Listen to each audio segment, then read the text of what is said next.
আসসালামু আলাইকুম রহমতুল্লাহ। কি অবস্থা বন্ধুরা? আশা করি সকলে ভালো আছেন। আমিও আল্লাহর রহমতে ভালো আছি।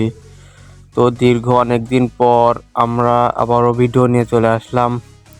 আমি নিজের হাতে খাঁচা তৈরি করছি, তা দেখালাম।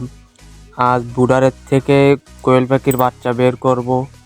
আমার 15 দিন রেখেছিলাম বুডারে, আলো টালো দিয়ে। এখন সেখান থেকে বের করে এই খাঁচার ভিতর দেবো, নিজের হাতে তৈরি করা খাঁচা। তো অতএব আমার 150 পিস কোয়েল পাখি এই খাঁচায় ধরবে কি না সেটা একটু পরামর্শ চাচ্ছি।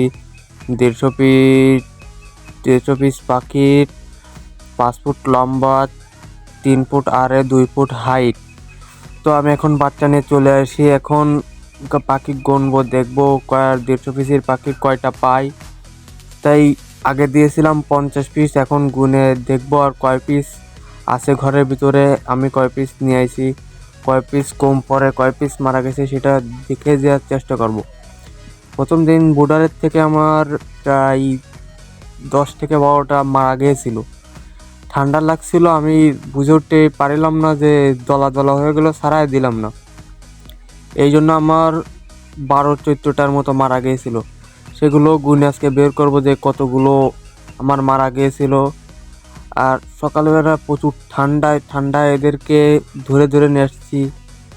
একটা বেরিয়ে গেল, দেখি নিচে দিয়ে আমার ভাইপো আঙ্গুল দিয়ে দেখিয়ে দিচ্ছে যে একটা বেরিয়ে গেছে। তো পাখির যে খাঁচাটা হয়েছে, খাঁচাটার যে হাইটটা দিচ্ছি, এটা অনায়াসে অন্য কিছু পোষা যায়। তো আমি কোয়েল পাখি পুষলাম, যেহেতু আমাদের এখানে কোয়েল পাখির এই কারণ নেই। পার্সোনালি আমার এক ভাইয়ের আছে আর আমার আছে, সে 10টা আনছিল আমার সাথে।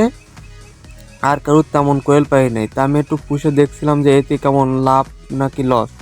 তা একটা বাইরে গেছিলো খাঁচা থেকে, তা আমি তারা ধরতে গিয়েছিলাম, তা পারছি না, প্রচুর চঞ্চল হয়ে গেছে। 15 দিনের এরা প্রত্যেক দিন বড় হয়। এদের যে খাবার দাবার লাগে, আমি সাধারণত ব্রয়লার স্টার্টার দিই ম্যাক্সিমাম সময়, আর তার সাথে কক সোনালি স্টার্টার যেটা আছে এটা মিক্স করে দিই। ওষুধ হিসেবে দিই জিঙ্ক এবং পানি সবসময় দিয়ে রাখার চেষ্টা করি। এরা দিনেই বড় হয়, প্রত্যেক দিনে এদের বড় হওয়ার বড় হয়ে থাকে। আমি বাচ্চারা ধরতে যাচ্ছি এটা কিন্তু পারছি না, সরে সরে যাচ্ছে। আমি গুনে এই তামাতিক এই পর্যন্ত আইসে আমি 120 পিস পর্যন্ত পাইছি। আরও ঘরের ভিতর রয়েছে কয় পিস এটা দেখতে হবে।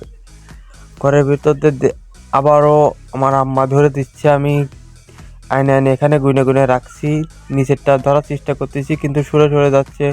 বাচ্চাটা প্রচণ্ড চালাক, জানতে আমার চারপাশ ঘিরে আছে, এই জন্য বাচ্চাটা চলে যেতে পারছে না।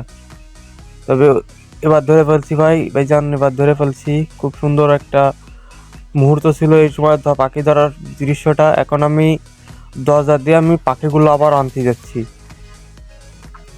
তো সব পাখি দেওয়ার পরে এখন দেখেন তাদের খাবার দিয়ে দিলাম, কি সুন্দর করে তারা খাচ্ছে। সকালের এই দৃশ্যটা দেখতে খুব ভালো লাগে, যখন সব পাখি একসাথে খাবার খায়। এই জিনিসটা মনের ভিতর একটা শান্তিদায়ক জিনিস। তো আমি খাবার দিয়ে দেখছিলাম তারা কেমন খাচ্ছে, এর ভিতর চলাফেরা কেমন। তো আলহামদুলিল্লাহ বাচ্চাগুলো এখন খুব সুন্দরভাবে চলাফেরা করছে। আজ ভিডিও এই পর্যন্তই শেষ। আসসালামু আলাইকুম, সবাই চ্যানেলটা সাবস্ক্রাইব করবেন।